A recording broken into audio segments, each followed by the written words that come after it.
Ang unang tunog ay ang pagtama ng bakal sa matigas na kahoy. Isang malakas, mapurol na kalampag na yumanig sa buong bahay, sapat na para gisingin ang mga aninong natutulog sa sulok. Sinundan iyon ng isang sigaw, isang dagundong na hindi para sa tao, kundi para sa isang hayop na nasasaktan at galit. Para kay Laya, iyon ang tunog na naghuhudyat sa pagsisimula ng gabi. "Dito, anak. Bilis." Pabulong na wika ni Amalia. Hinihila ang kamay ng anak patungo sa kadiliman sa ilalim ng kanilang sahig na gawa sa kawayan. Ang bodega ng patatas. Ang hangin sa ilalim ay malamig at amoy lupa. Naramdaman ni Laya ang gaspang ng pader na adobe sa kanyang likod habang siniksik niya ang sarili sa pinakalikod na bahagi. Yakap-yakap ang kanyang mga tuhod. Sa tabi niya, nanginginig ang kanyang ina. Ang isang kamay ay mahigpit na nakahawak sa braso ni Laya habang ang isa naman ay nakapatong sa kanyang malaking tiyan, na para bang pinoprotektahan ang kapatid niyang hindi pa isinisilang mula sa halimaw sa itaas. Ang lambanog. Nag-umpisa na naman siya. Halos hindi marinig na sabi ni Laya. Sinusubukang bigyan ng pangalan ang demonyo. Kapag may pangalan, nagiging totoo ito. Kapag totoo, mas madaling intindihin. Ang alak ang kalaban, hindi ang kanyang ama.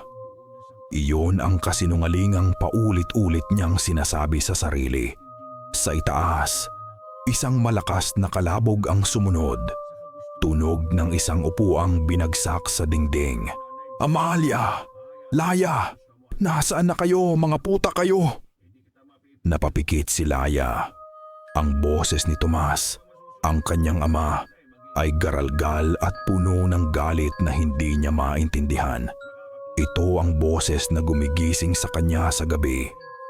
Ang boses na sumisiksik sa kanyang mga panaginip. "Huwag kang maingay," bulong ni Amalia. Ang kanyang mga mata ay nakatutok sa siwang ng sahig sa itaas, kung saan tumatagos ang kaunting liwanag mula sa gasera. Nagdarasal siya sa demonyo. Hindi siya nagdarasal, Nay. Lasing lang siya, pilit na katwiran ni Laya. Nararamdaman ang pamilyar na inis na namumuo sa kanyang dibdib. Bakit kailangang laging may kasamang kwentong bayan ang lahat? Aswang, kapre, tikbalang para sa kanya. Iyon ay mga kuwento para takutin ang mga bata. Hindi para ipaliwanag ang isang lalaking sinisira ang sariling pamilya dahil sa alak. Isang mabigat na yabag ang narinig nila, paikot-ikot sa maliit na sala. Bawat hakbang ay tila isang suntok sa puso ni Laya. Pagkatapos, ang isang tunog na nagpatindig sa lahat ng balahibo sa kanyang batok, ang tunog ng isang itak na kinakaladkad sa sahig na kawayan. Isang mahaba, kumikiskis na tunog na nangangako ng karahasan. "Naririnig mo ba, anak?" Halos panas na tanong ni Amalia. Ang kanyang hininga ay nanginginig sa takot. Hindi na siya nakatingin sa siwang. Nakapikit siya, ang kanyang mukha ay puno ng matinding pagkatakot. "Makinig ka," kumakanta ang mga sisiw. Kumunot ang noo ni Laya. Ang tanging naririnig niya ay ang mabigat at pagod na paghinga ng kanyang ama sa itaas. Isang paghingang puno ng alak at galit. Pinakinggan niyang mabuti. Hinahamon ang sinasabi ng ina. At doon, sa ilalim ng garalgal na paghinga ni Tomas, mayroon nga isang napakahina, matinis na tunog. Isang piyok. Isang tunog na parang galing sa isang bagong pisang sisiw, takot at nawawala. Nagmula ito sa itaas. nagmula ito sa kinaroroonan ng kanyang ama. Lagutok lang iyan ng mga kahoy. "Nay, lumana ang bahay," mabilis niyang sabi. Winawaksi ang tunog. Ngunit ang tunog ay nanatili sa kanyang isipan. Isang matulis na nota sa gitna ng kaguluhan. Ang mga yabag ay tumigil, eksakto sa itaas ng kanilang pinagtataguan. Napigil ni Laya ang kanyang paghinga. Ang sahig na kawayan ay bahagyang yumuko sa bigat ng kanyang ama. Narinig niya ang malalim na paghinga nito. At kasabay nito, ang muling pag-alingaungaw ng matinis at mahinang piyok. Ngayon, mas malinaw. Hindi ito nanggagaling sa paligid. Hindi ito lagutok ng kawayan.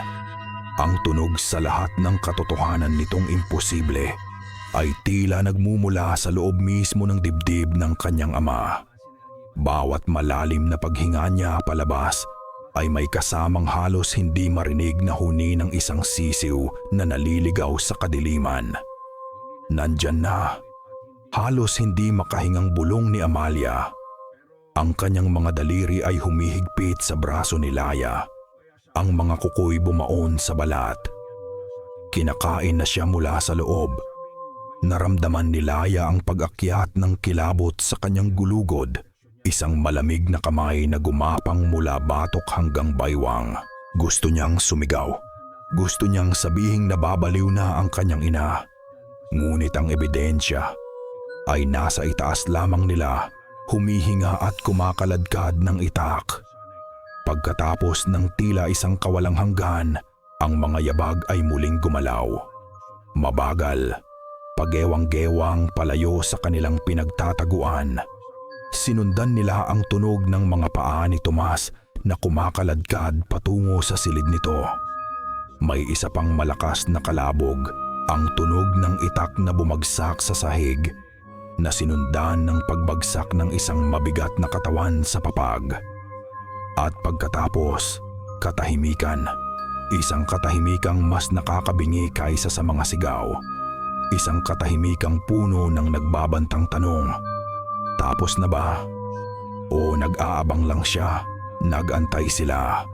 Bawat segundo ay tila isang oras. Ang tanging maririnig na lang ay ang mabilis at mababaw na paghinga ni Amalia at ang malakas na pagtibok ng sariling puso ni Laya sa kanyang tainga. Matapos ang halos kalahating oras sa amoy lupang dilim, nang marinig na nila ang malakas at pantay na hilik mula sa silid, saka lang naglakas loob si Amalia na gumalaw. "Halika na," anya ang kanyang boses ay pagod at basag. Dahan-dahan silang umakyat mula sa bodega. Ang sala ay isang maliit na larawan ng impyerno. Ang upuan ay nakabaliktad. Ang basag na bote ng lambanog ay kumalat sa sahig. Ang matapang na amoy nito ay humahalo sa amoy ng takot. At doon, sa may pintuan ng silid, nakahandusay ang itak. Ang bakal nito ay kumikinang ng may malisyosong hiwaga sa ilalim ng liwanag ng gasera. Hindi na sila nagsalita pa. Si Amalia ay tahimik na nagtungo sa banig sa sulok habang pinulot ni Laya ang kumot. Ngunit hindi siya makatulog. Sa tuwing ipipikit niya ang kanyang mga mata, naririnig niya ang tunog na iyon. Ang imposible. Nakakabaliw na huni ng isang sisiw na nakakulong sa dibdib ng kanyang ama. Kinaumagahan, ang bahay ay nababalot ng isang mapanlinlang na kapayapaan. Si Tomas ay nakaupo sa labas, sa may hagdanan. Ang kanyang ulo ay nasa kanyang mga palad. Hindi siya nagsasalita. Ito ang kanyang ritual ng pagsisisi. Isang tahimik na paghingi ng tawad na alam ni Laya ay tatagal lamang hanggang sa susunod na bote ng lambanog. Pumasok si Laya sa kanilang silid para ayusin ang pinagtulugan. Ang amoy ng alak ay nanunuot pa rin sa hangin.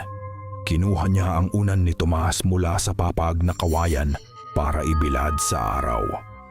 Aalisin na sana niya ang kulubot na punda nang may napansin siyang isang bagay na maliit at maitim sa ibabaw nito. Eksakto sa lugar kung saan nakapatong ang ulo ng kanyang ama. Kinabahan siya. Inilapit niya ang kanyang mukha. Hindi iyon dumi. Hindi iyon sinulid.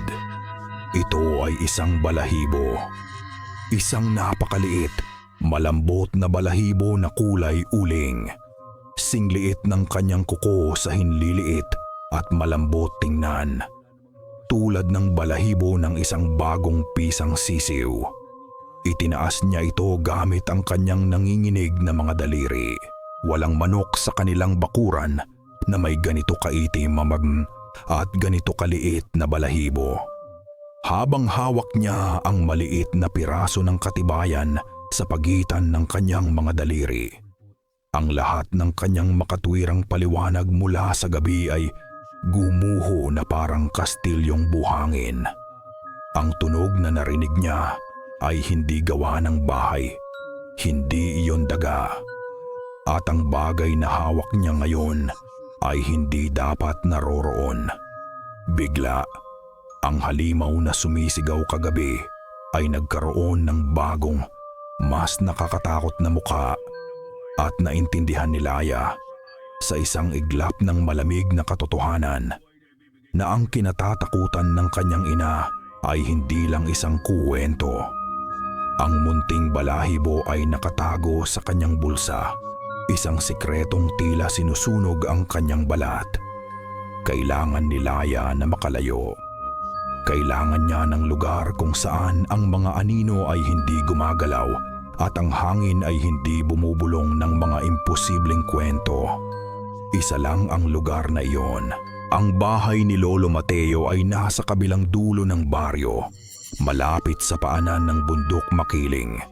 Ito'y isang maliit na kubo na napapaligiran ng mga namumulaklak na bougainvillea at mababangong sampagwita. Dito, sa kusina ng kanyang lolo, tila humihinto ang pag-ikot ng mundo. Ang bigat sa kanyang dibdib ay unti-unting gumagaan sa bawat paglanghap ng amoy ng bawang na ginigisa sa mantika. Apo, bati ni Lolo Mateo. Isang nanggiti ang agad na sumilay sa kanyang kulubot na mukha.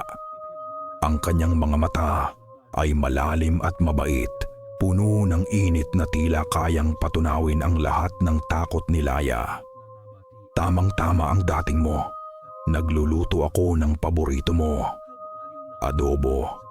Ang amoy ng toyo, suka at laurel ay pumuno sa hangin. Umupo si Laya sa bangkong kahoy at pinanood ang kanyang lolo na gumalaw sa kusina ng may pamilyar na biyaya. Ang marahang pagsandok niya, anas niya ng adobo sa mangkok, ang paraan ng paghiwa niya ng sibuyas. Lahat ay nagbibigay ng pakiramdam ng kaayusan. Isang kaayusang matagal nang nawala sa sarili nilang tahanan. "Kamusta ang tatay mo?" Mahinang tanong ni Lolo Mateo. Inilapag ang isang mainit na mangkok ng kanin sa harap ni Laya. Nag-iwas ng tingin si Laya. Ganoon pa rin Polo, ang alak. Ayaw niyang banggitin ang sisiw o ang balahibo. Dito, sa ilalim ng maasikasong tingin ng kanyang lolo, ang mga bagay na iyon ay tila mga produkto na namang isang masamang panaginip. Tumango si Lolo Mateo. Isang anino ng kalungkutan ang dumaan sa kanyang mga mata. "Hayaan mo, apo. May mga sugat na matagal maghilom." Inilapag niya ang mangkok ng adobo sa lamesa. Ang amoy nito ay masarap, ngunit may kakaiba. Ang karne ay malambot, halos natutunaw sa bibig, at ang sarsa ay may tamis na hindi pamilyar. Isang kakaibang tamis, hindi tulad ng asukal, kundi parang tamis ng isang hinog na prutas na nahulog at nababad sa lupa. "Masarap po," sabi ni Laya. At iyon ay totoo. Ang adobo ng kanyang lolo ay laging may kakayahang pagaanin ang kanyang loob. Mapapaungo mo siya. na parang may kung anong mahika sa bawat subo. Sa sandaling iyon, habang kumakain siya sa tahimik na kusina, nakumbinsi niya ang sarili na ang lahat ay magiging maayos. Ang takot ay dalalang ng dilim. Ang umaga ay laging nagdadala ng liwanag at katwiran. Pauwi na si Laya. Dala ang isang maliit na balot ng adobo para sa kanyang ina. Nang isang boses ang pumigil sa kanya. "Ineng." Lumingon siya. Isang babae ang nakatayo sa gilid ng daan, sa tabi ng isang bilao na puno ng sariwang isda. Payat ang babae. Ang balat ay kulay kayumanggi dahil sa araw, at ang kanyang mga mata ay may talas na tila nakikita ang nasa loob mo. May dala siyang mabigat na amoy, ang pinagsamang alat ng dagat, ang anghang ng bagoong, at ang baho ng isda. "Ako si Belen," sabi ng babae. Ang kanyang boses ay mahinahon ngunit may bigat. Taga-kabilang baryo, naglalako lang. Pero sa paligid niya, may kakaibang kalinisan. Tila ba ang mabahong amoy ng kanyang paninda ay nagtataboy sa lahat ng ibang amoy sa hangin, lumilikha ng isang espasyo sa paligid niya na malinis sa kakaibang paraan. "Laya po," sagot niya, bahagyang yumuko. Tinitigan siya ni Aling Belen, at sa isang iglap, naramdaman ni Laya na tila hinuhubaran siya ng tingin nito. "Nakikita ko ang anino sa iyong mga mata, Ineng. Ang anino ng isang ama na may mabigat na pasanin." Natigilan si Laya. Paano nalaman ng estrangherang ito? Tila nabasa ni Aling Belen ang kanyang isip. "Marami na akong nakitang ganyang klaseng anino. Isang sakit na hindi kayang gamutin ng doktor." Dumukot siya sa kanyang bayong at inilahad ang isang maliit na supot na gawa sa katsa. Puno ito ng magaspang na asin. "Ito, asin na may dasal. Ibudbud mo sa paligid ng iyong bahay, sa bawat sulok, sa bawat bintana. Ang asin ay nagtataboy ng masasamang espiritu. Ang asin ay nagpapakita ng kanilang tunay na anyo." Nag-alinlangan si Laya. Isa na namang kwentong bayan. Ngunit mayroong isang bagay sa mga mata ni Aling Belen. Isang katiyakan, isang kalmadong autoridad na nag-udyok sa kanyang tanggapin ito. Nagpasalamat siya at nagmamadaling umuwi. Ang bigat ng supot ng asin ay tila mas mabigat kaysa sa dapat. Pagdating niya sa bahay, natagpuan niya si Amalia na nagwawalis sa bakuran. Ang kanyang mga galaw ay mabagal at pagod. "Saan ka galing?" tanong ni Amalia. "Kinalolo po. Nagbigay siya ng ulam," sabi ni Laya. Ipinakita ang balutan. "At may nakilala po ako. Si Aling Belen. Ibinigay niya ito." Inabot niya ang supot ng asin. Kinuha ito ni Amalia. Ang kanyang mga mata ay nagpakita ng kislap ng pag-asa. "Asin na binasbasan? Parang ganoon na po," sagot ni Laya. Hindi pa rin kumbinsido. Habang inaabot niya ang supot, nadulas ito sa kanilang mga kamay. Nahulog ito sa hagdanang lupa, at ang isang maliit na bahagi ng asin ay kumalat sa tuyong lupa sa may paanan. "Naku, sayang," sabi ni Amalia. Ngunit bago pa man sila makapulot, may nangyaring kakaiba. Mula sa mga bitak ng tuyong lupa kung saan natapon ang asin, biglang lumitaw ang mga bulate. Hindi isa o dalawa, kundi isang kumpol. Lumalabas mula sa ilalim na parang tinatawag. Ngunit hindi sila gumagapang palayo. Sa sandaling madikit ang kanilang mga katawan sa butil ng asin, namilipit sila ng may matinding dahas na parang sinusunog ng apoy na hindi nakikita. Napaatras sina Laya at Amalia. Parehong nanlalaki ang mga mata sa kanilang nasasaksihan. Ang mga bulate ay nagmistulang mga itim na sinulid na sumasayaw sa isang sayaw ng kamatayan bago biglang tumigil. Sa loob lamang ng ilang segundo, natuyo sila at naging malutong na hibla ng lupa. Nakatitig si Laya sa mga tuyot na labi. Ang kanyang puso ay dumadagundong sa kanyang dibdib. Ang balahibo, ang huni ng sisiw. At ngayon, ito. Ang pag-asa na naramdaman niya sa kusina ng kanyang lolo ay biglang naglaho. Pinalitan ng isang bagong uri ng takot, isang takot na may daladalang katibayan. Ang insidente ng asin at ng mga bulate ay nag-iwan ng lamat sa pader na ipinantatayo ni Laya sa pagitan ng katotohanan at ng mga kwento ng kanyang ina. Sa unang pagkakataon, nagsimula siyang mag-isip.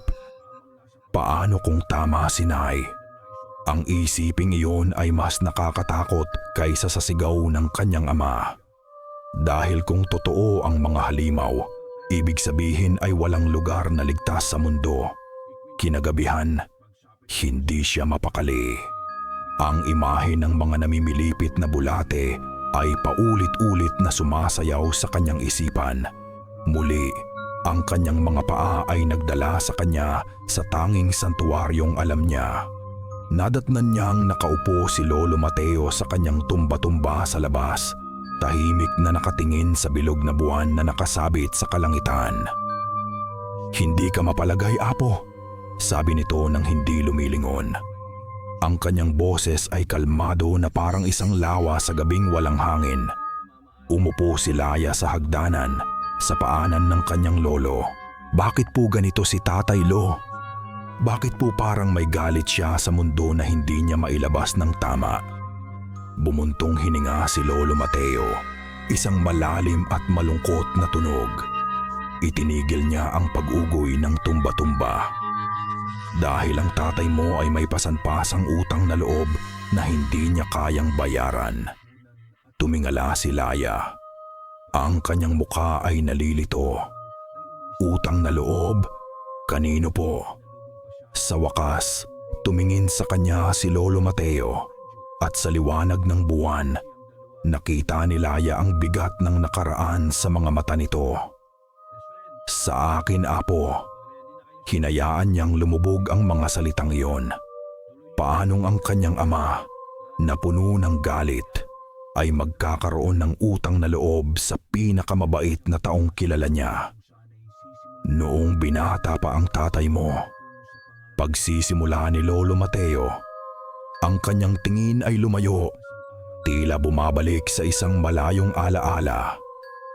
Siya ang pinakamalakas, pinakamaliksi sa lahat ng kabarkada niya. Walang inaatrasan. Isang araw, nagkakatuwaan sila. Nag-uunahan sa pag-akyat sa pinakamataas na puno ng niyog sa may ilog. Si Tomas, palibhas ay mayabang, ay umakyat ng walang takot.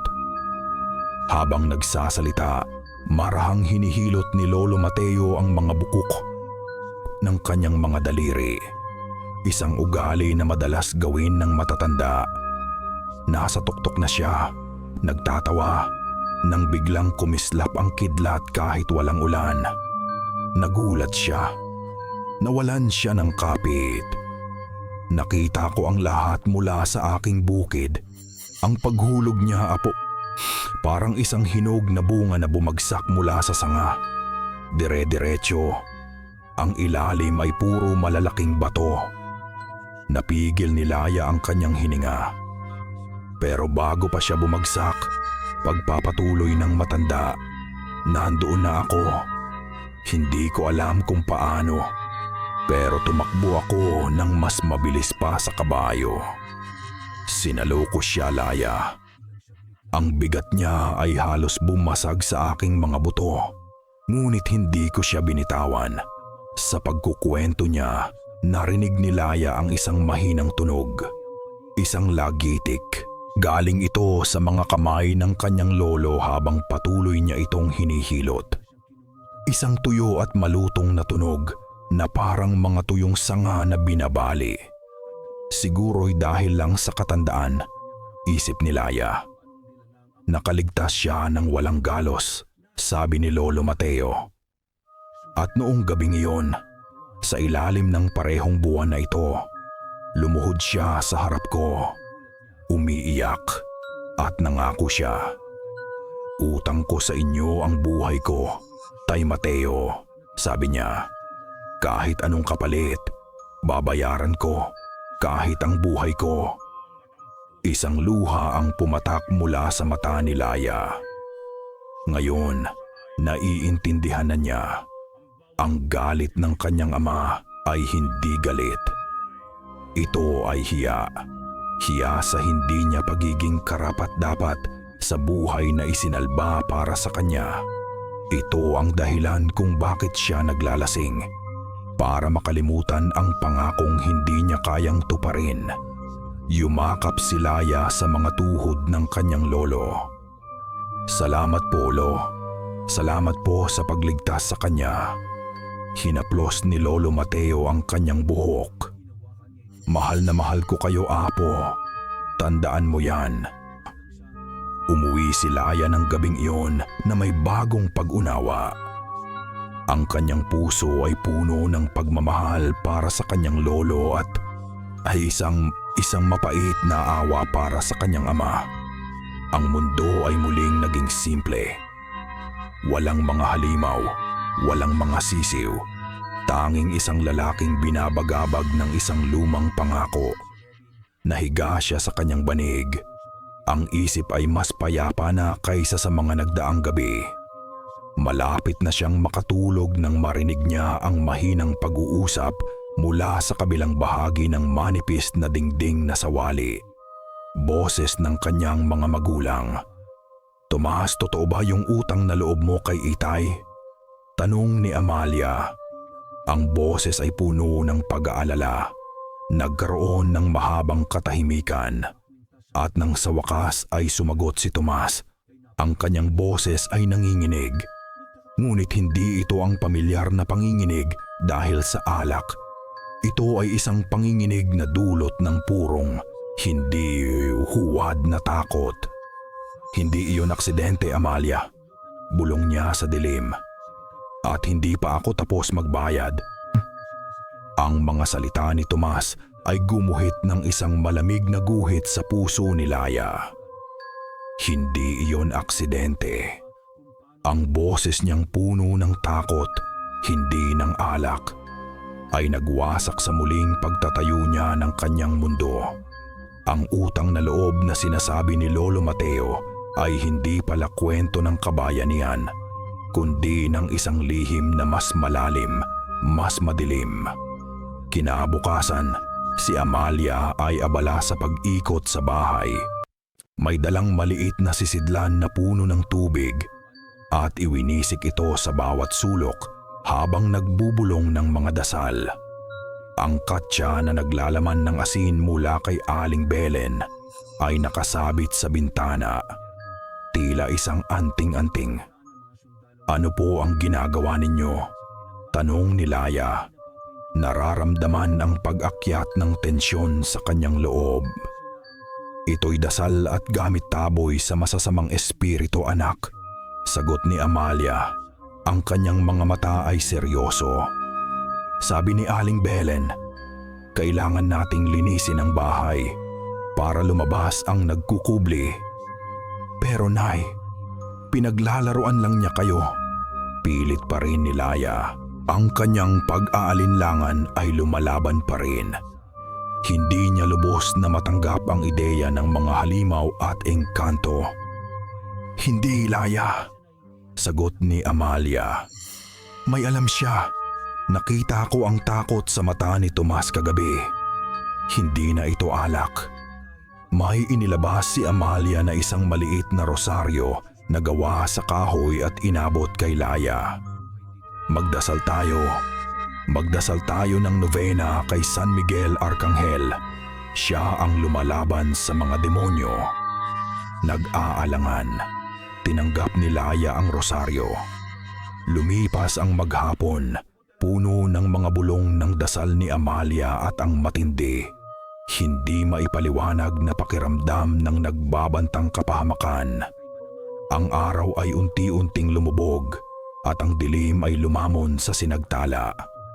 Ang bawat anino ay tila mas mahaba, mas malalim. Nagsimulang gabi na. Si Tomas ay pumasok, ang amoy ng alak ay mas matapang kaysa dati. Ngunit ngayong gabi, may kakaiba.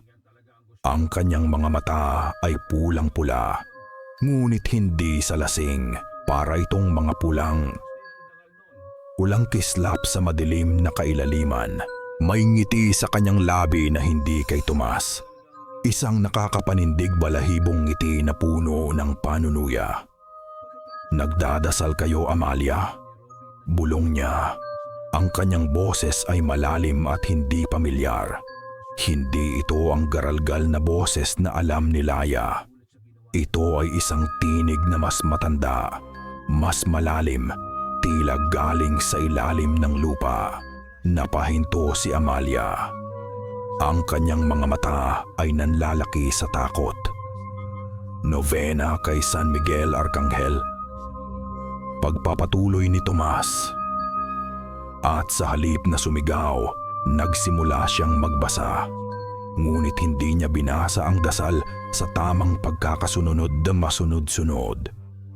"Amen. Sumaatin pa kapayapaan nawa lahat. Ang mga demonyo. Ito ay ang lahat ng Panginoon Diyos." Ang bawat salita ay bumabaliktad. Ang mga dasal na para sa kaligtasan ay naging isang pambubuyo sa kadiliman. Ang boses ni Tomas ay nagiging mas makapal, mas malagoma, at ang kanyang mga salita ay tila bumabaling baliktad. Nagiging mga ungol at bulong na hindi naiintindihan. Naramdaman ni Laya ang paglamig ng hangin sa kanilang munting sala. Isang lamig na hindi galing sa labas. Para itong humahaplos sa kanyang mga balat, gumagapang sa kanyang mga buto. Tumayo si Tomas at sa bawat paghinga niya, isang manipis na usok ang lumalabas sa kanyang ilong, tulad ng hininga ng isang baka sa umagang taglamig. Kahit na tag-araw, ang kanyang anino sa dingding na sinisindihan ng gasera ay nagsimulang magbago. Humaba ito, pumayat, at ang mga balikat nito ay tumaas ng hindi natural. Ang mga kamay ay nagmistulang mga mahahabang kuko na nakakapit sa kisame. Hindi na ito ang aninon ng kanyang ama.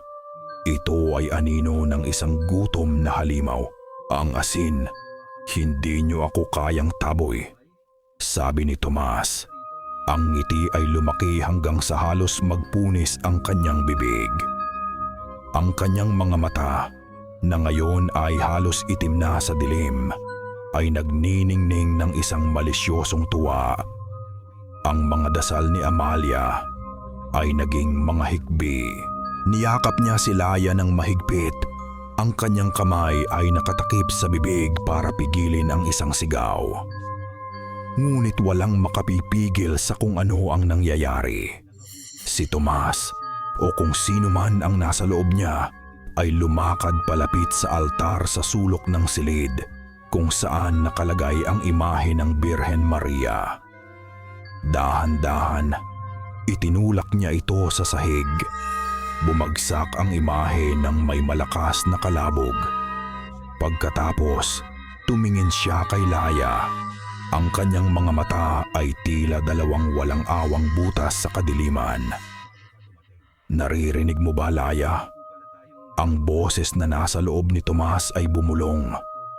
Ang tunay na kanta ng mga sisiw. At doon, mula sa loob ng kanyang ama, mula sa kanyang dibdib, umalingaw-ngaw ang isang koro ng matitinong huni. Hindi isa, kundi marami. Parang isang dosenang sisiw na nakakulong sa loob ng kanyang katawan, nagmamakaawa, naghahanap ng kalayaan. Nahulog si Tomas sa sahig. Ang kanyang katawan ay nanginginig. Ang huni ay tumigil. Ang katahimikan ay bumalik, ngunit ngayon, ito ay puno ng isang mas malalim, mas masamang presensya. Niyakap ni Laya ang kanyang ina. Ang kanyang sariling katawan ay nanginginig. Hindi na ito alak. Hindi na ito simple. Ang kanyang ama ay may pinaninirahan, kinakain mula sa loob. Habang nakatulala siya sa bumagsak na katawan ni Tomas, may nakita si Laya. Isang bagay na maliit at sagit na maitim ang lumabas mula sa laylayan ng suot niyang kamiseta. Sa gawing manggas. Hindi ito gumapang. Ito ay dumausdos. Mabilis, halos hindi makita. Naglaho ito sa isang maliit na bitak sa sahig na kawayan. May hugis ito ng isang sisiw, ngunit gumalaw ito na parang isang gagamba. Walang sapin sa paa. Ang matutulis na bato sa daan ay hindi niya ininda. Ang tanging nagtutulak kay Laya ay ang purong takot. Ang imahe ng sisiw na gumapang na parang gagamba ay paulit-ulit na umikot sa kanyang isipan. Isang bangungot na naging totoo. Ang mga dasal na baliktad.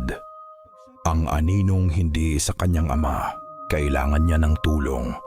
Hindi tulong ng isang albularyo na may mga bulong at dahon.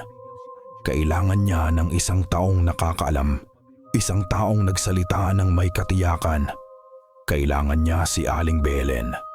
Ang bahay ni Aling Belen ay maliit lamang, nakatayo ng mag-isa malapit sa sapa. Habang papalapit si Laya, ang malakas na amoy ng isda at bagoong ay tila humahawi sa gabi. Madilim na ang buong baryo, ngunit sa bintana ni Aling Belen, may maliit na liwanag. Ang ilaw mula sa gasera sa loob ay nagpapatunay na gising pa ito. Kumatok si Laya sa pintong kawayan. Ang kanyang mga kamay ay nanginginig. Aling Belen! Aling Belen! Tulong po! Ang pinto ay dahan-dahang bumukas. Si Aling Belen ay nakatayo ron, nakasuot ng simpleng bestida. Walang bakas ng gulat sa kanyang mukha. Tila ba, inaasahan na niya ang pagdating ni Laya. Pumasok ka, Ineng, sabi niya. Ang kanyang boses ay kalmado sa gitna ng gabi. Pumasok si Laya, dala-dala ang lamig ng gabi at ang bigat ng kanyang takot. Ang unang napansin ni Laya ay ang kalinisan. Sobrang linis. Ang sahig na lupa ay pinakinis hanggang sa ito'y halos kumikinang. Walang alikabok sa maliit na lamesa, walang sapot ng gagamba sa mga sulok. Ngunit ang amoy, hindi amoy ng isang normal na tahanan. Amoy ng pampaputi, matapang at halos nakakasulasok. At mayroon pang isang amoy, ang anghang ng mga tuyong dahon at ugat na nakasabit sa isang sulok na tila mga nakabiting buto sa dilim. Nangyari na po, sabi ni Laya. Ang kanyang boses ay halos masira sa pagitan ng mga hikbi. Ang sabi niyo po, ang asin, nagpakita po siya. Ikinuwento niya ang lahat. Ang mga dasal na baliktad, ang anino sa dingding, ang huni ng mga sisiw mula sa dibdib ni Tomas at ang gumapang na nilalang sa sahig. Sa buong pagkukuwento niya, si Aling Belen ay nakikinig lamang.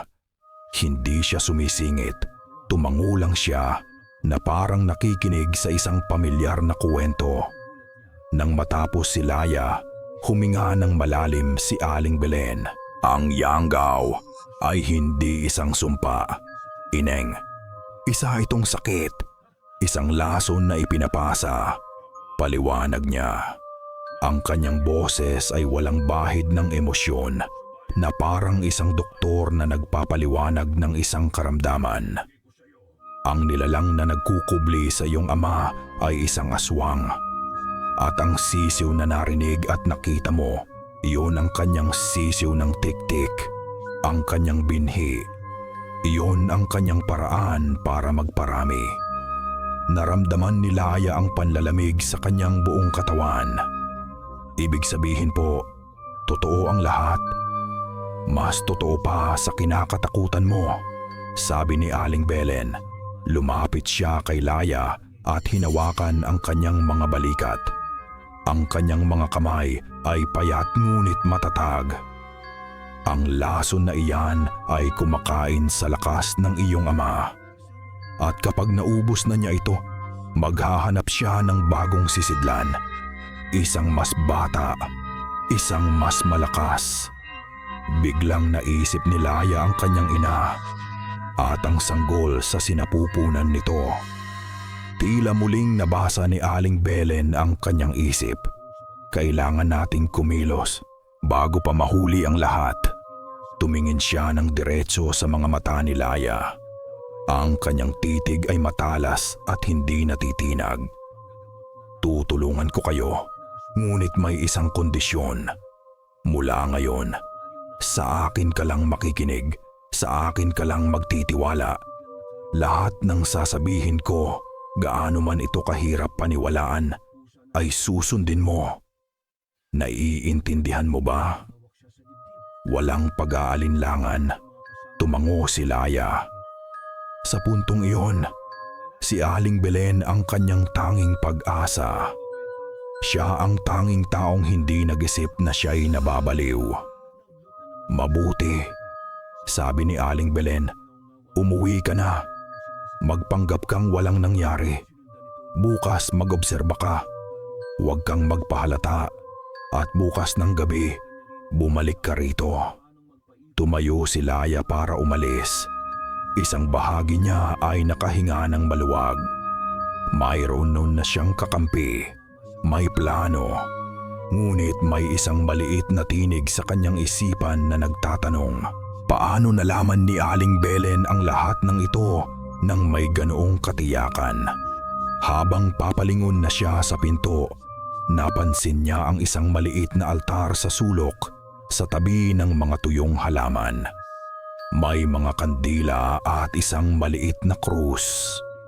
Ngunit may isang bagay pa. May isang lumang retrato na nakataob. Isang hindi maipaliwanag na udyok ang nagtulak sa kanya. Habang si Aling Belen ay nakatalikod para ayusin ang gasera, mabilis na sinilip ni Laya ang litrato.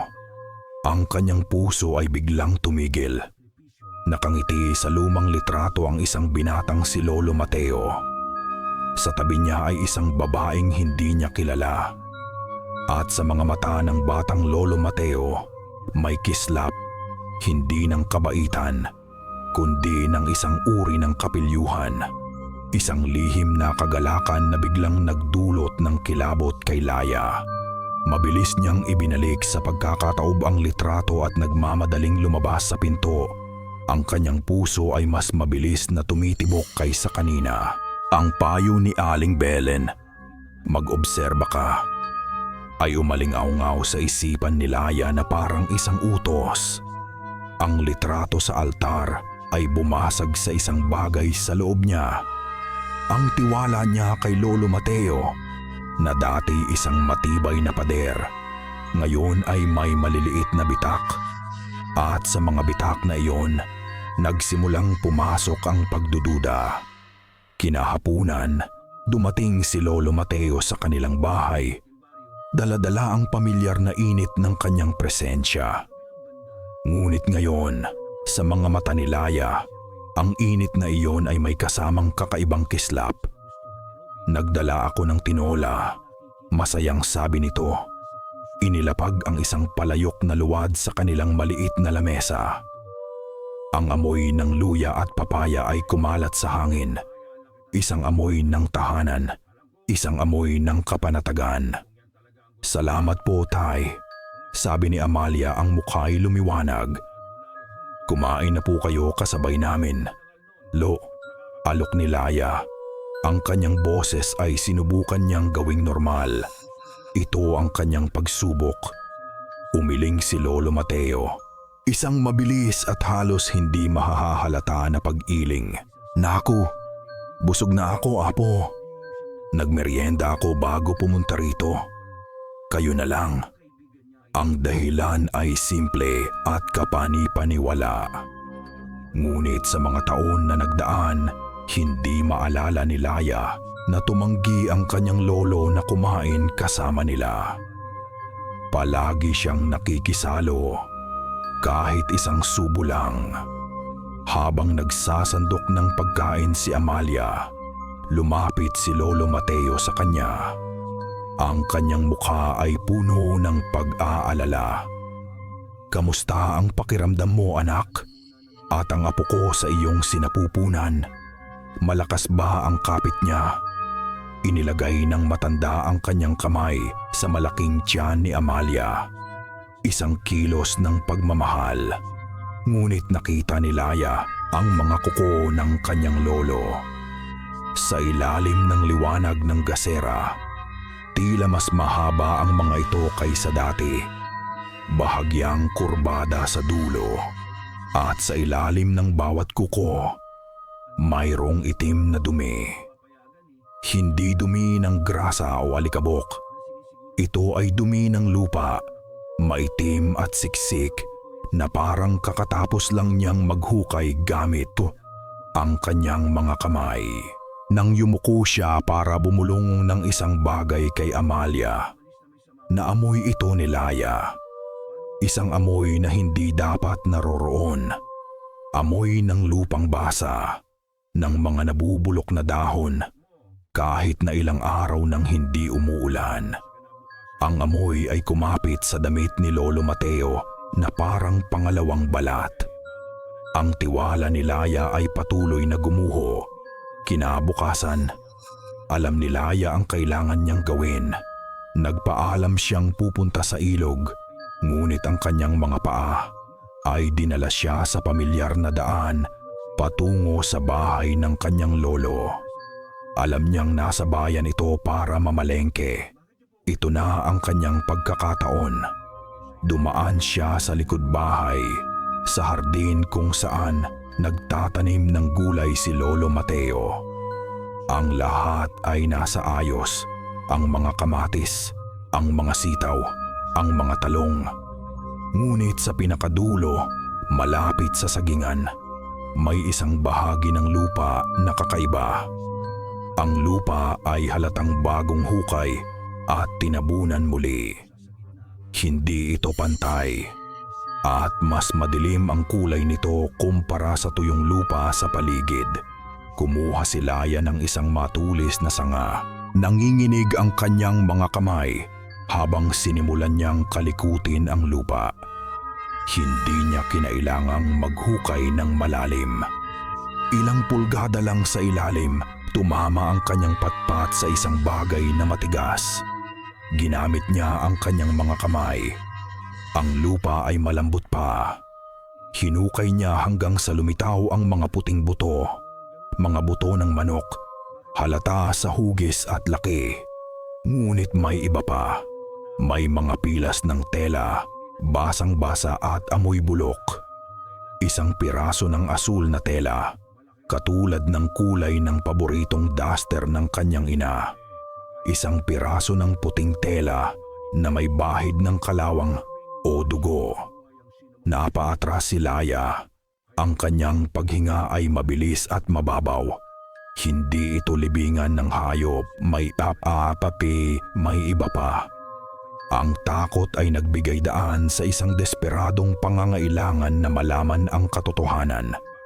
Tumakbo siya patungo sa maliit na kamalig sa gilid ng bahay, kung saan itinatago ni Lolo Mateo ang kanyang mga gamit sa paghahardin. Ang pinto ay hindi nakakandado. Sa loob, madilim at amoy lumang kahoy at kalawang. May mga pala, asarol at mga sako ng pataba. Ngunit sa sulok, natatakpan ng isang lumang sako, ay may isang baul.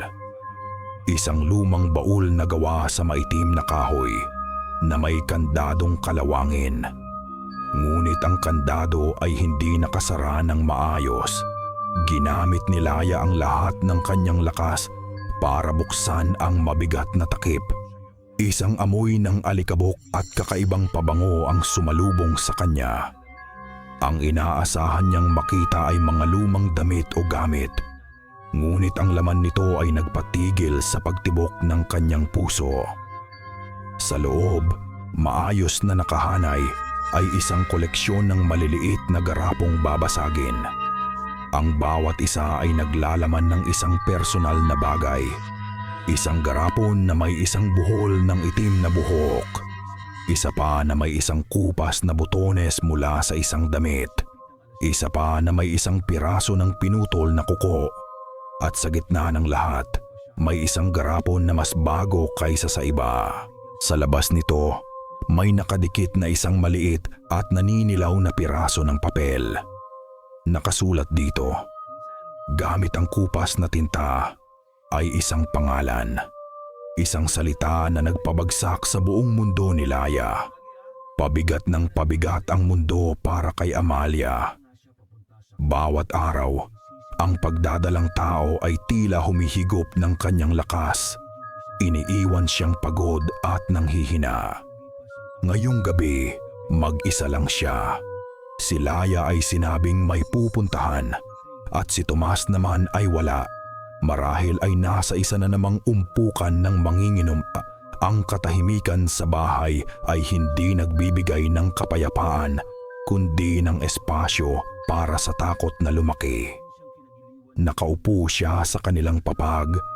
Hinahaplos ang kanyang bilugang tiyan habang nagbubulong ng mga dasal. Panginoon, protektahan niyo po ang aking anak.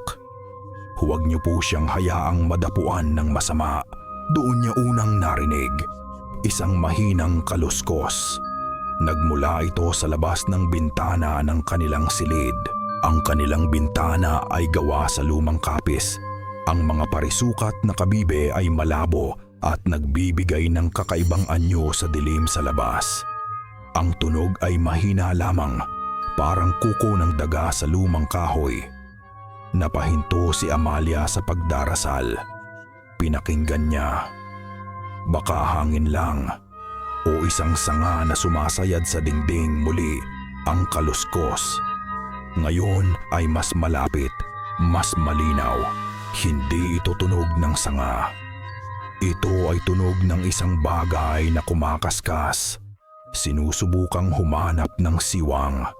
Ang mga kwento ng kanyang lola ay bumalik sa kanya na parang isang malamig na alon. Ang kwento tungkol sa mga aswang na umaaligid sa mga bahay ng mga buntis. Sila raw ay may mahabang dila na ipinapasok sa mga siwang ng bubong o dingding para tikman ang sanggol mula sa sinapupunan. Hinihigop ang lakas nito bago pa man ito isilang. Huwag po! Huwag po! Hikbi niya. Niyakap ang kanyang tiyan ng mas mahigpit na para bang kaya niyang itago ang kanyang anak sa sarili niyang mga braso. Ang kaluskos ay tumigil. Ang katahimikan na sumunod ay mas masahol pa. Ang pag-aabang. Ang pag-alam na mayroong isang bagay sa labas. Naghihintay. Tinitigan niya ang bintanang kapis. Ang kanyang puso ay dumadagundong sa kanyang dibdib. Bakit hindi na lang siya pumasok? Bakit kailangan niyang magdusa sa ganitong paraan? Pagkatapos, sa isang iglap na halos hindi na irehistro ng kanyang mga mata, may gumalaw sa siwang sa pagitan ng dalawang panig ng bintana. Hindi ito anino. Hindi ito liwanag. Isang itim na dila, mahaba at manipis na parang latigo, ang lumabas mula sa siwang. Hindi ito basa. Ito ay tuyo at parang balat ng ahas. Umikot ito sa hangin. Hindi gumagalaw na parang dila ng tao kundi parang isang bulate na sinusuri ang paligid.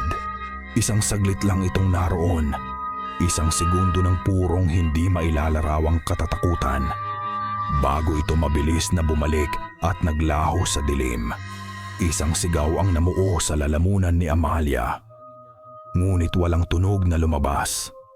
Ang kanyang katawan ay nanigas sa takot. Totoo, lahat ng kinatatakutan niya ay totoo. Ang halimaw ay nasa labas lang. Isang puwersa, ang galit ng isang ina, ang nagtulak sa kanya na tumayo. Nanginginig ang kanyang mga binti. Lumakad siya patungo sa bintana. Hindi niya alam kung ano ang kanyang gagawin. Siguro'y isasara niya ito ng mahigpit. Siguro'y sisigaw siya. Ngunit kailangan niyang makita. Kailangan niyang malaman kung anong uri ng demonyo ang nagtatangkang kunin ang kanyang anak. Dahan-dahan, itinulak niya ang isang piraso ng kapis para magkaroon ng maliit na puwang na masisilipan. Ang bakuran nila ay tahimik. Ang malaking puno ng mangga ay nakatayo na parang isang itim na higante sa ilalim ng maputlang liwanag ng buwan. Ang lahat ay tila normal. Baka namalikmata lang siya. Baka guni-guni lang ng isang pagod at takot na isipan. Ngunit hindi. Sa ilalim ng puno ng mangga, may nakatayong isang anino. Isang anino ng isang lalaki. Nakatayo ng hindi gumagalaw. Nakatingala ng diretso sa bintana ng kanyang silid. Sa bintana kung saan siya nakasilip. Nanlaki ang mga mata ni Amalia habang unti-unting nakikilala ng kanyang isipan ang pamilyar na hubog ng katawan. Ang tindig, ang taas, ang kanyang puso ay tila piniga hanggang sa mawalan ng hangin. Ang nakatayo sa ilalim ng puno, nakatitig sa kanya mula sa kadiliman, ay ang kanyang ama. Si Lolo Mate. Ang kanyang mukha ay nasa dilim, ngunit kahit sa layo na iyon, kitang-kita niya ang kanyang mga mata. At ang mga ito ay hindi mga mata ng isang mapagmahal na ama. Ang mga ito ay nagbabaga, 2 piraso ng uling na may lamang apoy. Nagniningas ng isang gutom na hindi para sa tao. Ang takot ay nagbigay daan sa isang nag-aapoy na pangangailangan. Kailangan malaman ni Laya. Hindi na sapat ang mga pahiwatig, ang mga garapon, ang mga kwento. Kailangan niyang makita gamit ang sarili niyang mga mata. Ang mga salita ni Aling Belen ay bumalik sa kanya. Mag-obserba ka. Ngayong gabi, bilog ang buwan. Isang kabilugan na tila nagpapatingkad sa lahat ng kulay ng mundo. Ginagawang pilak ang mga dahon at itim na tinta ang mga anino. Ayon sa mga kwento, ito ang gabi kung kailan pinakamalakas ang mga nilalang ng dilim. Ito ang gabi ng kanilang pangangaso. Nagtago si Laya sa sagingan sa likod ng bahay ng kanyang lolo Mateo. Ang bawat kaluskos ng dahon ay nagpapatindig sa kanyang mga balahibo. Ang bawat huni ng kuliglig ay tila isang babala. Naghintay siya. Ilang oras ang lumipas. Ang ilaw sa kubo ni Lolo Mateo ay namatay. Katahimikan. Nagsimulang mag-isip si Laya na nagkamali siya. Na marahil ay nababaliw na nga siya. Na ang lahat ng ito ay isang masalimuot na bangungot na nilikha ng kanyang isip. At doon, bumukas ang pinto sa likod ng kubo. Lumabas si Lolo Mateo, ngunit hindi siya ang lolong kilala niya. Ang kanyang mga galaw ay kakaiba, mabilis at palihim, na parang isang hayop na sinusuri ang paligid bago lumabas sa kanyang lungga. Hindi siya dumaan sa karaniwang daan. Sa halip, pumasok siya sa kasukalan sa gilid ng kanyang bakuran, patungo sa direksyon ng bundok makiling. Sumunod si Laya. Ang kanyang puso ay kumakabog ng napakabilis na halos marinig na niya ito. Nag-iingat siya sa bawat hakbang. Tinatapakan lang ang mga tuyong dahon ng dahan-dahan para hindi makalikha ng ingay.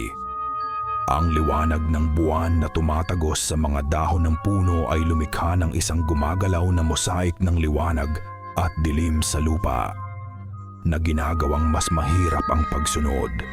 Sinundan niya ang kanyang lolo papalayo sa baryo, papalalim sa gubat sa paanan ng makiling. Ang hangin dito ay mas malamig, amoy lupa at nabubulok na halaman. Ang mga tunog ng baryo ay napalitan ng mga tunog ng gubat. Ang huni ng mga ibong panggabi, ang kakaibang tawag ng isang hindi kilalang hayop. Huminto si Lolo Mateo sa isang maliit na palanas, isang bilog na espasyo kung saan walang punong tumutubo. Ang liwanag ng buwan dito ay direktang tumatama, na ginagawang parang isang entablado ang lugar. Tumingala si Lolo Mateo sa buwan. At doon, nagsimula ang pagbabago. Una, narinig ni Laya ang tunog. Isang kasuklam-suklam na tunog ng mga butong lumalagitik at nag-aayos muli ng kanilang puwesto. Tila ang balangkas sa loob ng kanyang lolo ay binabali at binubuo muli. Ang kanyang likod ay umarko sa isang hindi natural na paraan. Ang kanyang gulugod ay humahaba. Sumunod ang pagbabago sa kanyang balat. Tila ito'y umuurong at kumukulubot, nawawalan ng kulay, nagiging kulay abo na parang balat ng isang paniki. Ang kanyang mga braso ay humaba.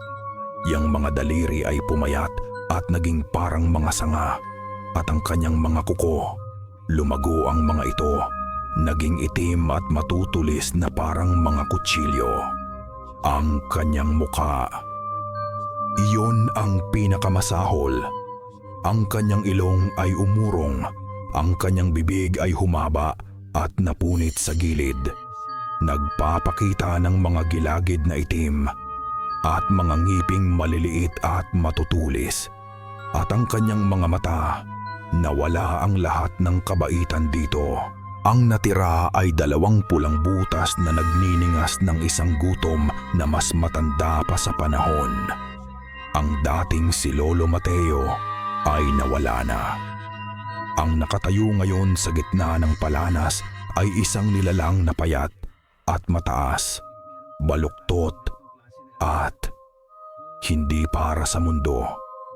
Ito ay isang bangungot na nagkatawang tao, isang aswang. Napahawak si Laya sa kanyang bibig para pigilan ang isang sigaw na gustong kumawala. Ang kanyang tiyan ay bumaliktad. Ang adobo, ang matamis na adobo na amoy lupa, bigla niyang naintindihan. Ang karne. Bumuga ng hangin ang nilalang. Isang tuyong pagsinghap na tila nagmula sa isang libingan. At kasabay nito, isang amoy ang lumutang sa hangin. Ang amoy ng kamatayan, ng nabubulok na laman.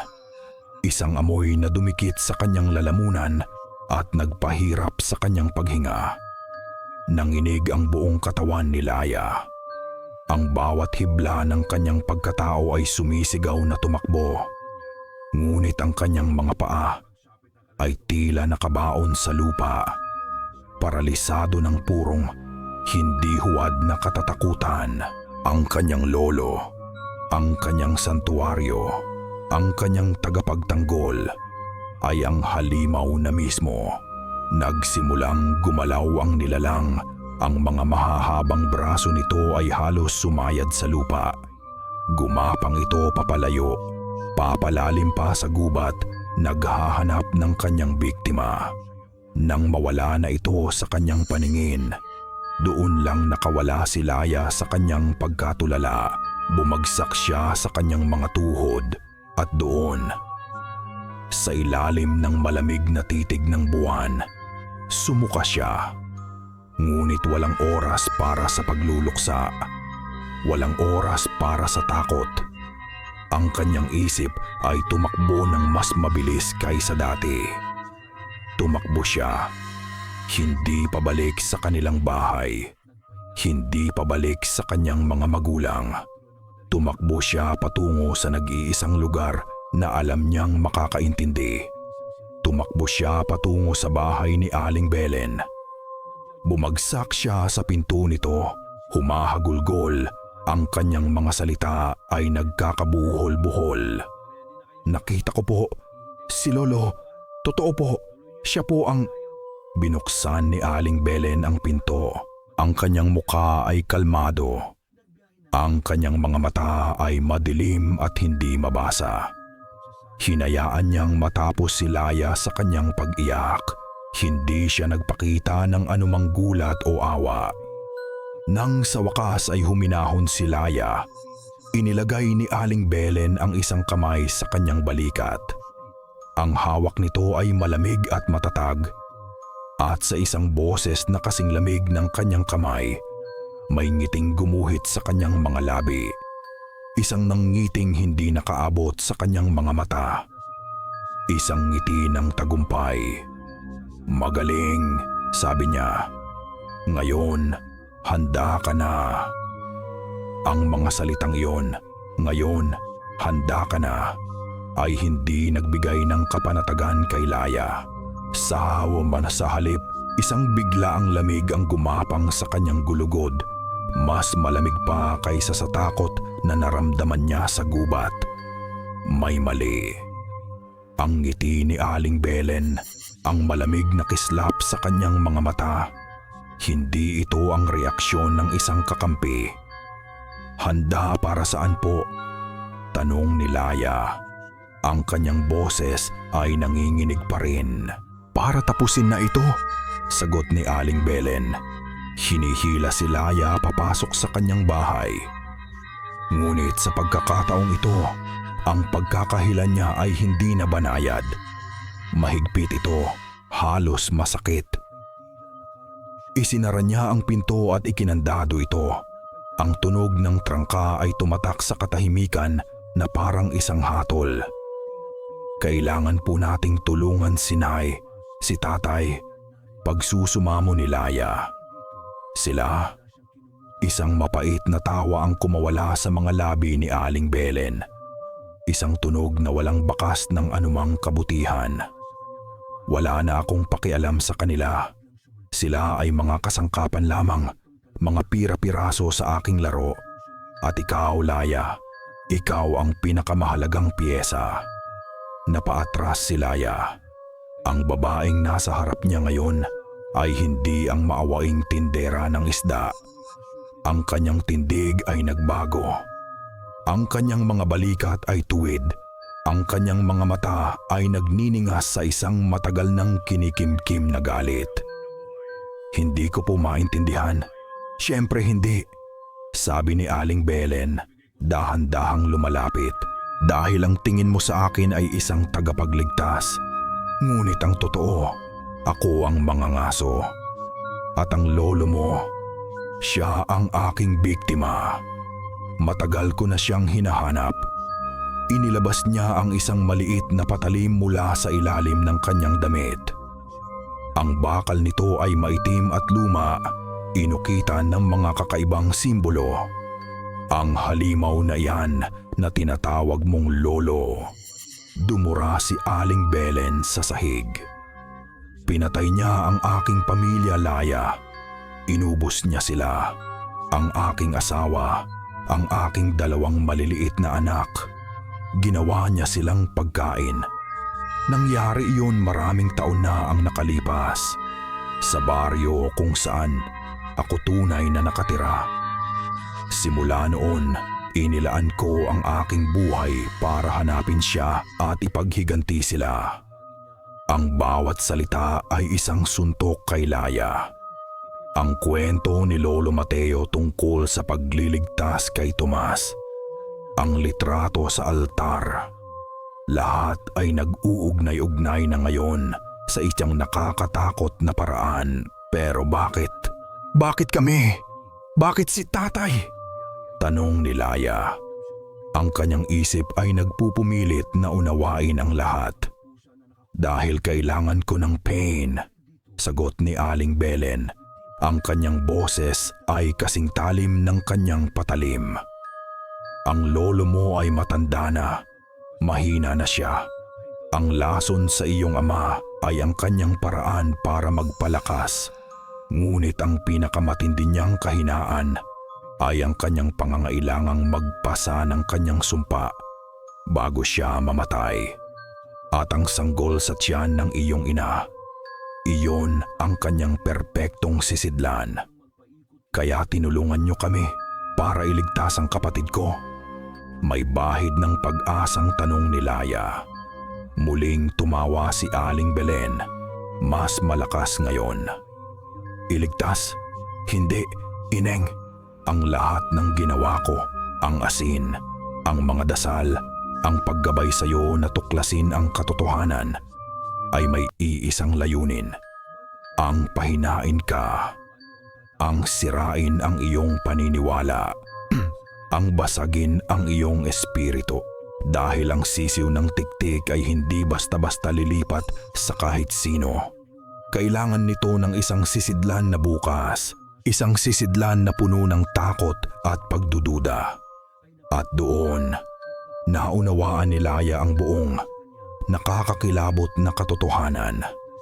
Ang plano ni Aling Belen ay hindi kailanman para iligtas sila. Ang plano ko ay hindi para paalisin ang demonyo mula sa iyong ama. Paliwanag ni Aling Belen.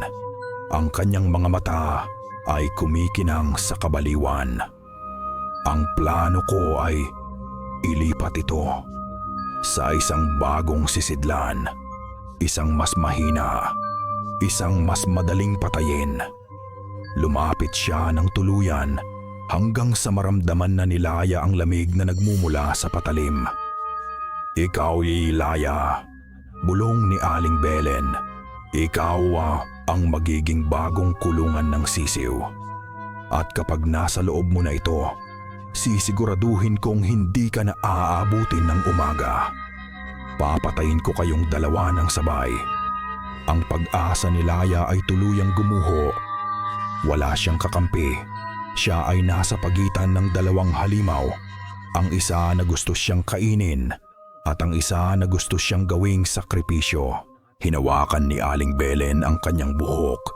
Itinulak ang kanyang ulo patagilid para ilantad ang kanyang leeg. Ang malamig na talim ng patalim ay dumampi sa kanyang balat.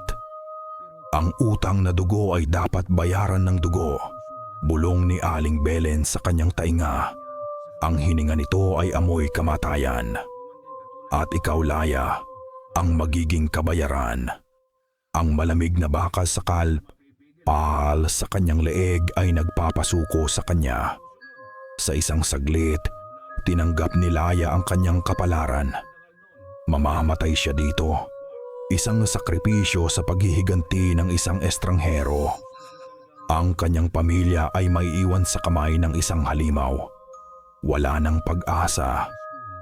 Ngunit sa pinakamadilim na sandaling iyon, sa bingit ng kawalan, isang alaala ang biglang sumulpot sa kanyang isipan. Hindi isang alaala ng takot, kundi isang alaala ng init at amoy ng dahon ng bayabas. Ang imahe ng kanyang lola Basyang, ina ng kanyang ina, na matagal nang pumanaw. Nakaupo sila sa ilalim ng puno ng sampalok. Tinuturuan siya kung paano gumawa ng laruang trompo mula sa bayabas. Bata pa si Laya noon, puno ng mga tanong. Lola, bakit po kailangan itali ng 3 beses ang pisi?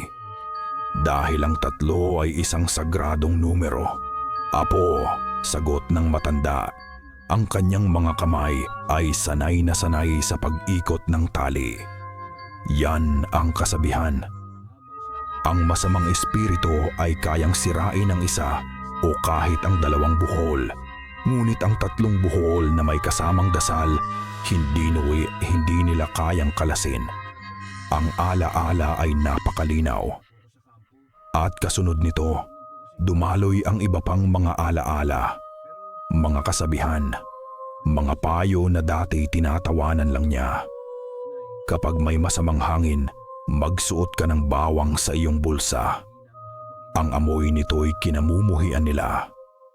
Ang abo mula sa pinaglutuan ay nagbubulag sa mga hindi nakikita. Kapag ikaw ay ginapos, isipin mo ang daloy ng tubig sa ilog.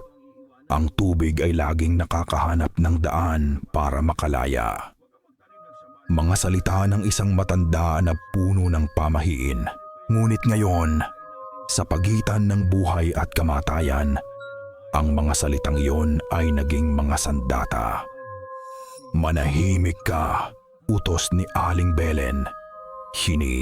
Hinihila ang isang lubid para igapos ang mga kamay ni Laya sa kanyang likuran. Mahigpit ang pagkakatali. Hintayin mo lang dito ang pagdating ng lolo mo. Siya mismo ang maglilipat ng kanyang regalo sa iyo. Iniwan siya ni Aling Belen sa gitna ng silid, sa ilalim ng nag-iisang gasera. Pumunta ito sa kabilang silid. Narinig ni Laya ang isang tunog na nagpadala ng yelo sa kanyang mga ugat. Ang tunog ng isang patalim na hinahasa sa bato. Isang ritmikong, nakakabaliw na tunog. Kaskas, kaskas, kaskas. Ang tunog ng kanyang nalalapit na kamatayan. Nagsimulang magpumigla si Laya, ngunit mas lalo lang humigpit ang tali. Takot. Iyon ang gusto ni Aling Belen. Iyon ang kailangan ng sisiw. Isipin mo ang daloy ng tubig sa ilog. Ang boses ng kanyang lola ay bumulong sa kanyang isipan. Itinigil ni Laya ang pagpupumiglas, ipinikit niya ang kanyang mga mata. Sa halip na labanan ang lubid, sinubukan niyang pakiramdaman ito. Ang mga buhol, ang direksyon ng pagkakatali. Inalala niya ang isa pang kasabihan, ang pinakamahigpit na buhol ay may pinakamaluwag na puso. Ginalaw niya ang kanyang mga pulso, hindi palayo, kundi papasok, sinusundan ang direksyon ng tali. Hinanap niya ang puso ng buhol, isang maliit na espasyo, isang maliit na pagkakataon. Ginalaw niya ang kanyang hinlalaki, dahan-dahan, paulit-ulit, na parang tubig na tumutulo sa bato. Kaskas, kaskas, kaskas. Patuloy ang paghahasa. Naramdaman niya ang bahagyang pagluwag. 1 milimetro lang, ngunit sapat na iyon. Ipinagpatuloy niya. Ang kanyang paghinga ay kalmado na ngayon.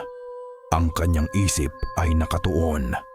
Ang takot ay napalitan ng isang malamig na determinasyon. Ang pamana ng kanyang mga ninuno, ang karunungang minana na dati kanyang itinakwil, ay bumabalik na ngayon para iligtas siya. Sa wakas, naramdaman niya ang pagkalas ng isang buhol. Pagkatapos ay isa pa, hanggang sa ang kanyang mga kamay ay malaya na. Hindi siya gumawa ng ingay. Dahan-dahan siyang tumayo. Kaskas, kaskas, kaskas. Ang tunog ay nagmumula sa kusina. Sumilip si Laya sa siwang ng dingding na sawali.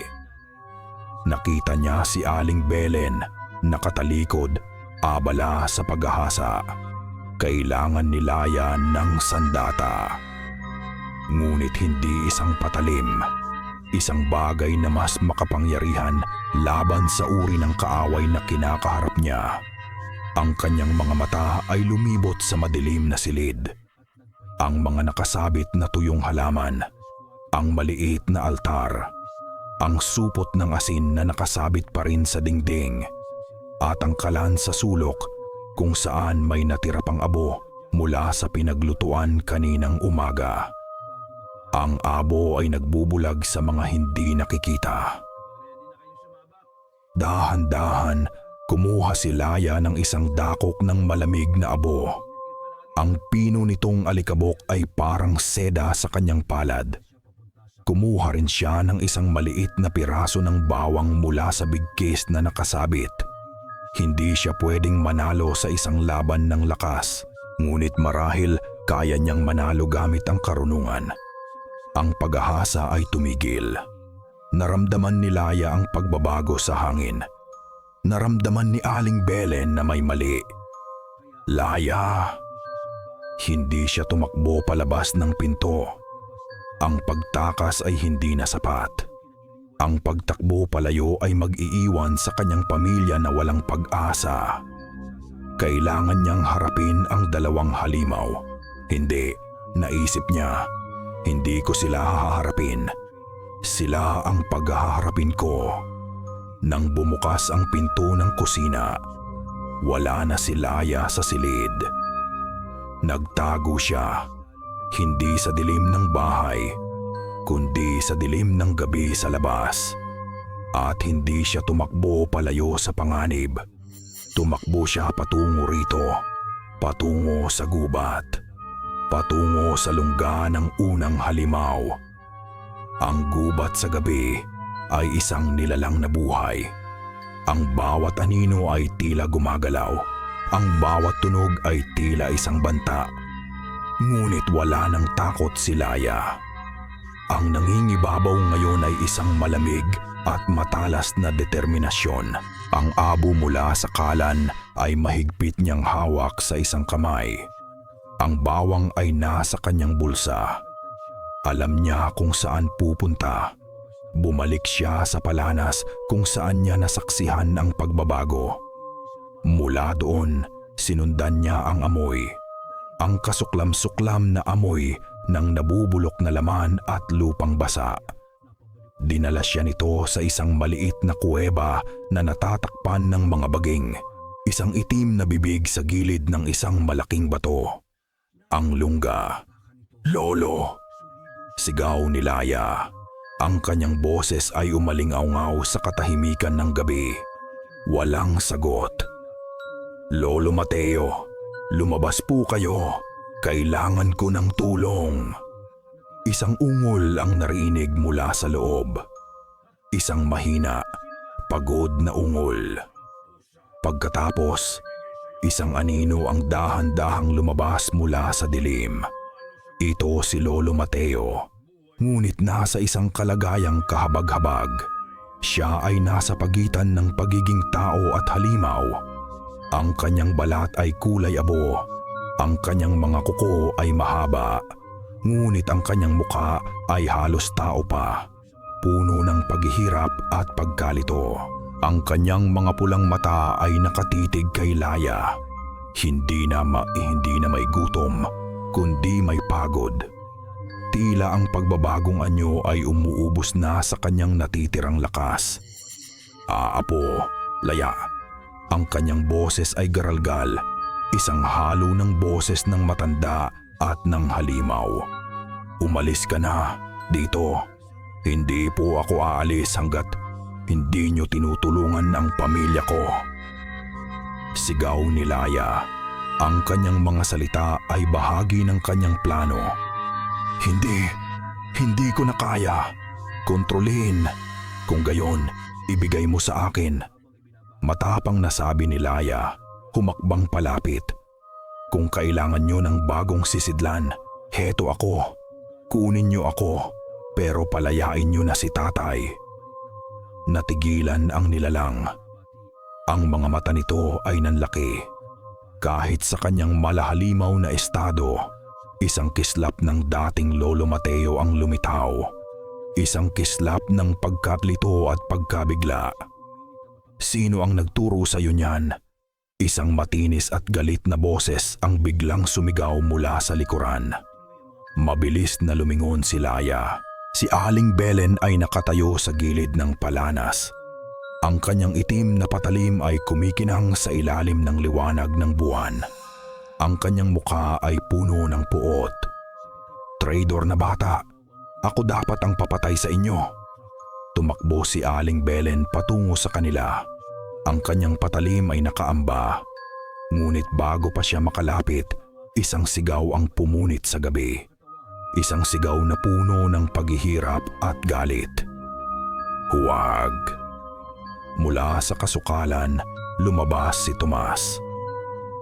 Ang kanyang mga mata ay ligaw, ang kanyang mga galaw ay magulo. Nakikipaglaban siya hindi sa isang kaaway sa labas, kundi sa isang kaaway sa loob. Ang isang kamay niya ay nakahawak sa kanyang dibdib na para bang sinusubukang pigilin ang isang bagay na gustong kumawala. "Anak, takbo," sabi niya. Ang pawis ay tumutulo sa kanyang mukha. Ang eksena ay naging isang bangungot. Si Lolo Mateo ang naghihingalong halimaw. Si Aling Belen ang mangangasong puno ng paghihiganti. Si Tomas ang sisidlang nakikipaglaban sa lason sa loob niya. At si Laya nakatayo sa gitna ng lahat. Ang painin, nagsimula ang kaguluhan. Sumugod si Aling Belen hindi kay Laya, kundi kay Lolo Mateo. Ang tunay niyang pakay, umiktad ang aswang. Sinampal si Aling Belen gamit ang kanyang mahabang braso at itinapon ito palayo. Si Tomas ay bumagsak sa kanyang mga tuhod, umuungol habang ang sisiw sa loob niya ay nagwawala. Marahil ay nararamdaman ang pagkakaroon ng dalawang potensyal na bagong sisidlan. Nakita ni Laya ang kanyang pagkakataon. Habang nakikipagbuno si Lolo Mateo sa kanyang sariling kahinaan at si Aling Belen ay sinusubukang tumayo, tumakbo si Laya kay Tomas. "Tatay, labanan niyo." "Hindi ko kaya." Hinawakan ni Laya ang dakok ng abo. Ang abo ay nagbubulag sa mga hindi nakikita. Ibinuhos niya ito sa mukha ng kanyang ama. Isang nakakabinging sigaw ang kumawala kay Tomas, ngunit hindi ito ang kanyang boses. Ito ay isang matinis, malaibong hiyaw. Ang sisiw sa loob niya ay nasaktan, nabigla. Pansamantalang nalito ang demonyo. At sa isang saglit na kalinawan, nakita ni Laya ang tunay niyang ama sa mga mata nito. Isang sulyap ng pagmamakaawa. Samantala, muling sumugod si Aling Belen. Ngunit sa pagkakataong ito, ang kanyang target ay si Laya. "Kung hindi kita magagamit, mas mabuti pang mamatay ka na." Sigaw niya. Ang kanyang mga mata ay nag-aapoy sa kabiguan. Ngunit bago pa makarating ang patalim kay Laya, isang malaking kulay abong anino ang humarang sa daan. Si Lolo Mateo. Tumayo siya sa pagitan ng kanyang apo at ng patalim. Ang kanyang mga pulang mata ay hindi na nakatingin kay Laya, kundi kay Aling Belen. At sa mga matang iyon, walang bakas ng pagod o pagkalito. Tanging isang sinaunang, malamig na galit. Ang pagtatangka ni Aling Belen na saktan si Laya, ang kanyang lahi, ang kanyang kadugo, ay nagising sa natutulog na halimaw. "Aakin siya," ungol ng aswang.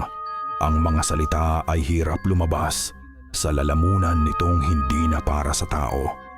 Nagulat si Aling Belen. Napaatras siya. Ngunit huli na. Sa isang iglap, sa isang galaw na napakabilis para masundan ng mata, hinawakan ng aswang ang magkabilang pisngi ni Aling Belen. Ang mahaba at matutulis na kuko nito ay bumaon sa kanyang balat. Sumigaw si Aling Belen, hindi sa sakit kundi sa purong takot. Alam niya kung ano ang susunod na mangyayari. Idiniin ng aswang ang mukha nito sa mukha niya. Ang kanilang mga labi ay halos magdikit at mula sa bibig ng halimaw lumabas ang isang itim, mahabang dila kasama ang isang maliit, nanginginig at basang-basang sisiw ng tiktik. "Hindi sa tumandi na tanipi," sigaw ni Aling Belen. Ito ang halik ng tiktik, ang ritual ng paglilipat. Sa kuwan sa isang huling desperadong kilos, sinaksak ni Aling Belen ang dibdib ng aswang gamit ang kanyang patalim. Isang malakas na ungol ng sakit ang kumawala kay Lolo Mateo. Ngunit hindi niya binitawan ang kanyang hawak. Sa halip, mas lalo niyang idiniin ang kanyang bibig. Ipinapasok ang sisiw sa lalamunan ng babaeng mangangaso. Nagsimulang mangisay si Aling Belen. Ang kanyang mga mata ay nanlaki. Ang puti nito ay napuno ng itim na mga ugat. Ang kanyang katawan ay umarko ng hindi natural. Isang malaibong hiyaw katulad ng narinig mula kay Tomas kanina ang kumawala mula sa kanyang sariling bibig. Binitawan siya ng aswang. Si Lolo Mateo ay bumagsak sa lupa. Ang itim na patalim ay nakabaon pa rin sa kanyang dibdib. Isang maitim at malapot na likido, hindi dugo, ang dumaloy mula sa sugat. Si Aling Belen naman, ang bagong sisidlan, ay tumayo ng may nanginginig na mga binti. Tumingin siya sa kanyang mga kamay, sa kanyang katawan na nagsisimulang magbago. Isang nakakabaliw na tawa ang kumawala sa kanya. Isang tawa na pinaghalong tagumpay at kabaliwan. Nakuha niya ang hinahanap niya, ngunit sa paraang hindi niya inaasahan. At si Tomas, sa sahig, ay biglang umubo ng malakas. Isang ubo na nagmula sa kaibuturan ng kanyang kaluluwa. At kasabay ng ubong iyon, isang maliit na itim na balahibo ang lumabas mula sa kanyang bibig at nahulog sa lupa. Pagkatapos ay isa pa at isa pa, hanggang sa isang maliit na bunton ng itim na balahibo ang nakalatag sa lupa sa harap niya. Pagkatapos, huminga siya ng malalim. Isang tunay, malinis na hininga. Sa unang pagkakataon sa loob ng maraming taon, ang lason ay wala na. Tumingin si Aling Belen, hindi kay Laya, kundi sa kadiliman ng gubat. Isang bagong gutom ang nagniningas sa kanyang mga mata. Sa isang huling, nakakabaliw na sigaw na pinaghalong hiyaw ng taat-piyok ng sisiw. Tumakbo siya papalayo, nilamon ng mga anino ng bundok makiling. Katahimikan. Lumapit si Laya sa kanyang lolo na nakahandusay. Ang kulay abo nitong balat ay unti-unting nagiging abo, natutuklap na parang papel na nasusunog. Ang mga pulang mata nito ay muling naging mga mata ng isang matanda, puno ng pagsisisi. Apo, bulong niya. Ang boses ay halos hangin na lang. Patawad. Hinawakan ni Laya ang kamay ng kanyang lolo. Hindi ito malamig at parang reptilya, kundi mainit na muli. Ang pamilyar na kamay na gumagabay sa kanya noong bata pa siya. Isang luha ang pumatak mula sa mata ni Laya at tumulo sa mukha ng matanda. Isang huling munting ngiti ang sumilay sa labi ni Lolo Mateo. Pagkatapos, sa ilalim ng liwanag ng buwan, ang kanyang buong katawan ay gumuho, naging isang bunto ng pinong, kulay abong-abo, na dahan-dahang tinatangay ng hangin ng gabi.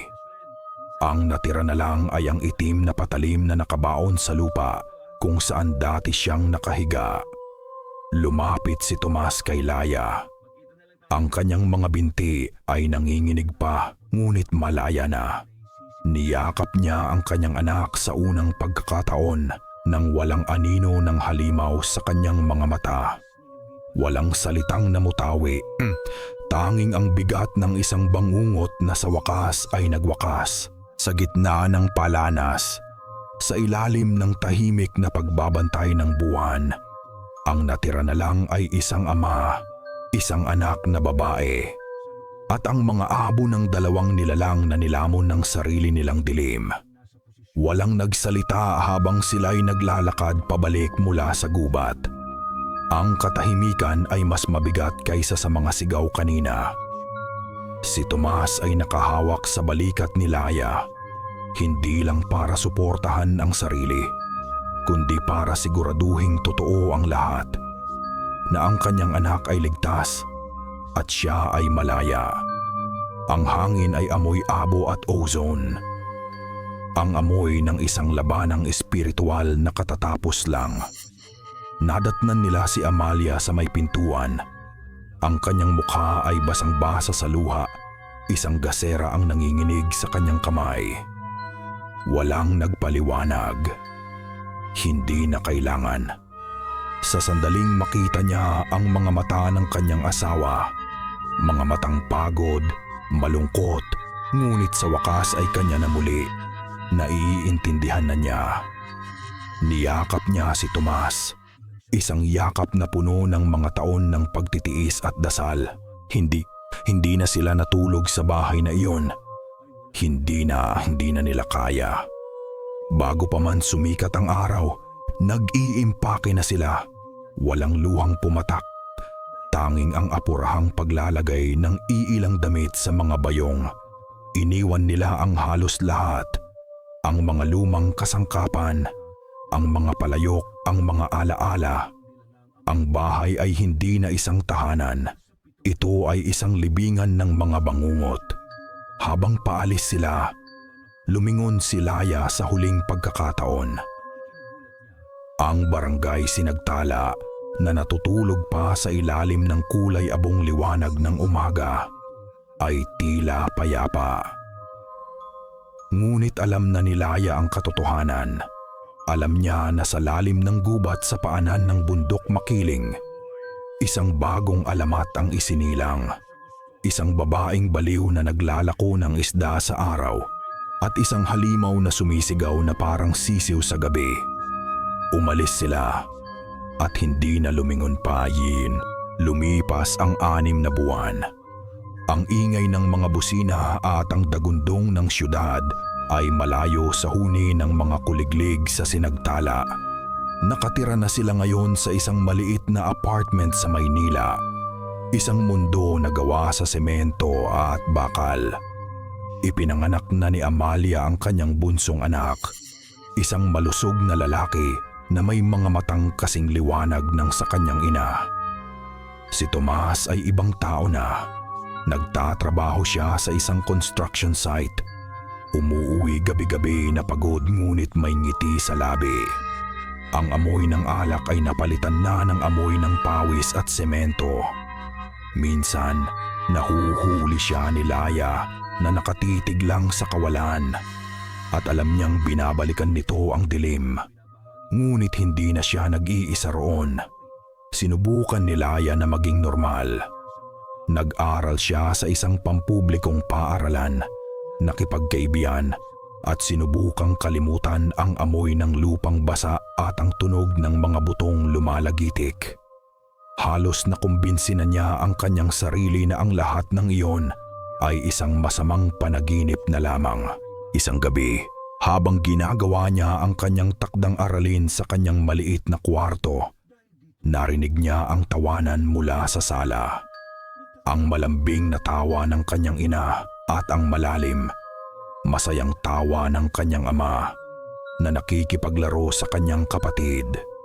Isang sinag sa karimlan, isang tunog ng kapayapaan na dati ipinagkait sa kanila. Ngumiti si Laya. Sa wakas, tapos na. Ligtas na sila. At doon, sa gitna ng ingay ng traffic sa labas at ng masayang tawanan sa kabilang silid, narinig niya ito. Isang tunog na hindi dapat naroroon sa puso ng syudad.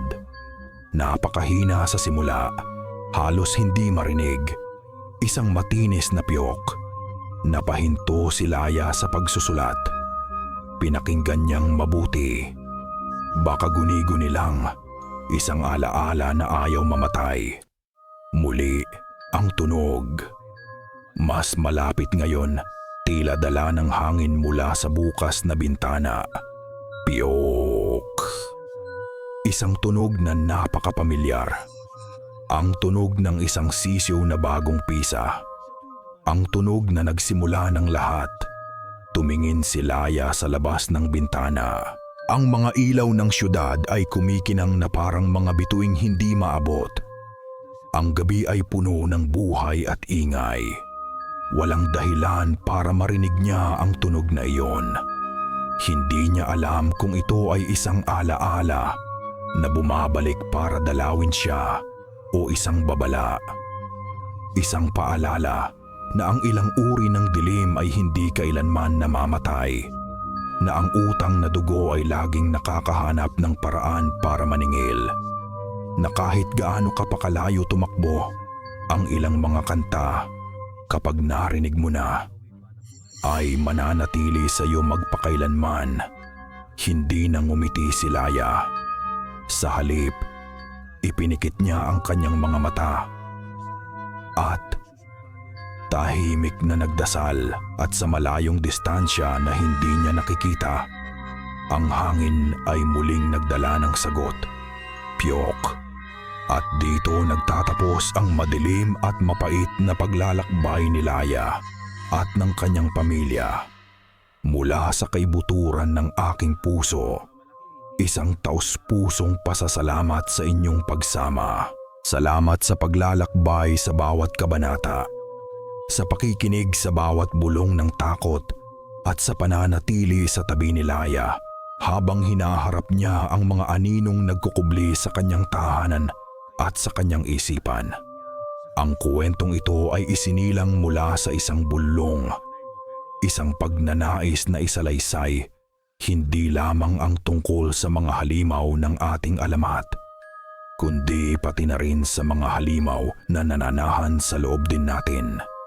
Ang galit, ang pagsisisi, at ang takot na minsan ay mas madepad, ay mas madilim pa kaysa sa gabi.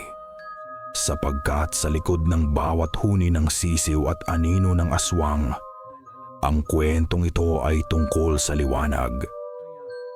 Ito ay tungkol sa hindi matatawarang pag-ibig ng isang ina, sa pagpapatawad para sa isang amang naligaw ng landas, at higit sa lahat, sa tibay ng loob ng isang anak na natutong hanapin ang kanyang lakas, hindi sa pagtakas, kundi sa pagbabalik tanaw sa karunungan ng kanyang mga ninuno. Ito ay isang kwento ng pag-asa sa gitna ng karimlan. Ang kwentong ito ay isa na ngayong alaala na pinagsaluhan natin, kaya't inaanyayahan ko kayo. Ano ang tumatak sa inyong isipan at puso?